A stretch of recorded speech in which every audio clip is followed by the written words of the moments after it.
সাথে আলোচনা করে আজকের এই কাঙ্ক্ষিত দিনে পৌঁছেছি। আজকে বিশেষ করে আমার শ্রদ্ধাভাজন আমার রাজনৈতিক এবং পারিবারিক অভিভাবক জনাব বীর মুক্তিযোদ্ধা আলহাজ হাসানুদ্দিন সরকারের পরামর্শে প্রকাশ করছি। ওনার নিচতলা আমাকে এই সাংগঠনিক কার্যক্রম চালানোর জন্য সুযোগ করে দিয়েছেন।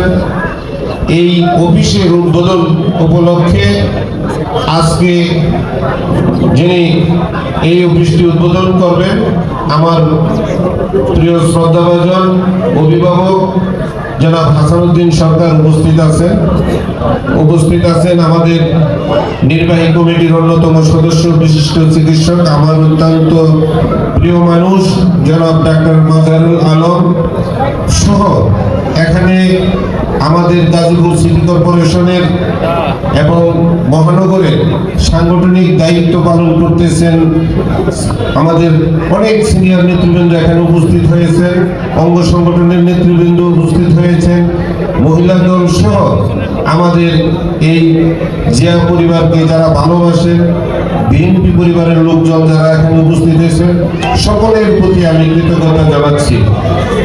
আমি কোনো বক্তৃতা দেব না, আমি শুধু আপনাদেরকে অনুরোধ করব যে আমি যে সভাপতি হিসাবে দায়িত্ব পালন করে আসছিলাম, আমি বিএনপির গাজীপুর মহানগর শাখার সভাপতি, বিএনপির চেয়ারম্যান বর্তমান মাননীয় প্রধানমন্ত্রী রাষ্ট্রের, তিনি আমাকে ডেকে এই গাজীপুর সিটি কর্পোরেশনের প্রশাসক নিয়োগ করেছেন। সেটা আপনাদের কারণে, আমি কিন্তু ব্যক্তি সংকট প্রশাসক না, আমি প্রশাসক হচ্ছি মহানগর বিএনপির সভাপতি সংকট প্রশাসক।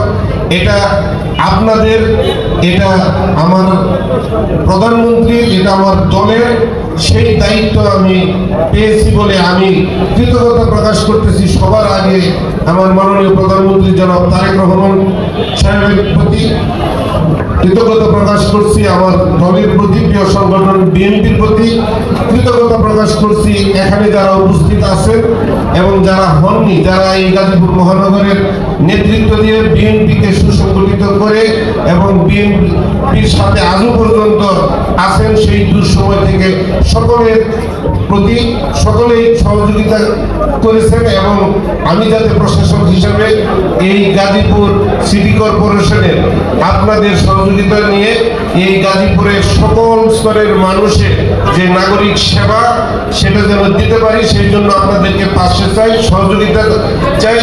আমি যতদিন আছি ততদিন আপনাদের সহযোগিতা কামনা করি। এই কথা বলে সকলের বিসমিল্লাহির রহমানির রহিম। বিএনপি রাজনৈতিক কর্মকাণ্ড পৌঁছানোর জন্য আজকে অফিস উদ্বোধনে স্নেহভাজন সভাপতি গাজীপুর সিটি কর্পোরেশনের শাসক সর্বজন সরকার অনুষ্ঠানে উপস্থিত রয়েছেন গাজীপুর বিশিষ্ট নির্বাহী কমিটির সদস্য জনাব ডাক্তার মাজারুল আলম, উপস্থিত বিভিন্ন দলের বিভিন্ন সংগঠনের নেতৃবৃন্দ, মহিলা দলের নেতৃবৃন্দ, সাংবাদিক বন্ধুরা, আসসালামু আলাইকুম।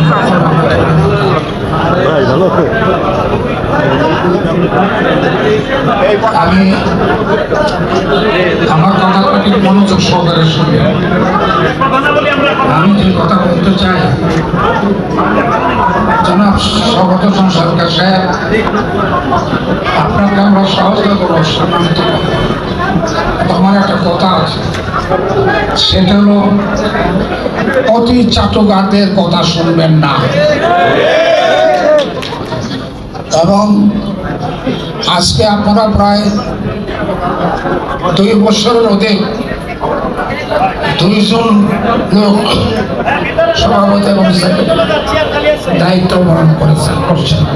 আর কিছু আপনাদের আমরা কিছুটা পদ দিয়েছেন, আর কাউকে এই পর্যন্ত কোনো পদ নেই। এটা অতি সত্য আপনাদের করতে হবে। এটা কোনো তারেক রহমানের দরকার নেই, এটা কোনো বেগম খালেদার দরকার নেই, এটা ঊর্ধ্বতন নেতাদের দরকার নাই। এটা আপনাদের দুজনের দায়িত্ব, আপনার এবং আমাদের রনি সাহেবের। আর আরেকটি কথা, সেটা সবচেয়ে গুরুত্বপূর্ণ, সেটা হলো বিএনপির নাম দিয়ে কিছু চাঁদাবাজ এবং সন্ত্রাসী মাদক দ্রব্য বিক্রেতা এই শ্রেণীর লোকেরা আজকে কাজ করতেছে এবং আমাদের দলের মধ্যে সেই লোক আছে। যদি আপনি জানতে চান, আমি আপনাদের কাছে সে নামের তালিকা পেশ করব। আমি আশা করি যে আপনারা এই ব্যাপারে ব্যবস্থা গ্রহণ করবেন, এবং আপনারা যদি ব্যবস্থা গ্রহণ না করেন, এখন তো আর মামলা দিবেন না, হয়তো ঘরেতে বহিষ্কার করে দেবেন। আমার এই বয়সে বহিষ্কার করলে আমার কিছু আসা যায় না। আমি সেই সব লোকদের নামের তালিকা আপনাদের কাছে দেব। এদের বিরুদ্ধে ব্যবস্থা করতে না পারলে আপনার দল ভবিষ্যতে আওয়ামী লীগ যে পথে পরিচালিত হয়েছে, আপনার আমাদের দলও সেইভাবে পরিচালিত হবে। আপনাদের আমার এই কথাগুলো আপনাদের পছন্দ হয়েছে? পছন্দ হয়েছে? অতএব সেই মোতাবেক কাজ করবেন বলে আমার বিশ্বাস। আপনাকে বারবার বলছি, আপনাকে দিয়েছে, আপনি আবার মেয়র হন, আপনার জন্য আমরা মন প্রাণ দিয়ে কাজ করব। আর যদি আপনি আমাদের কথা মতো সেই কাজ না করেন, তাহলে আপনার বিরোধিতা করবো ইনশাআল্লাহ।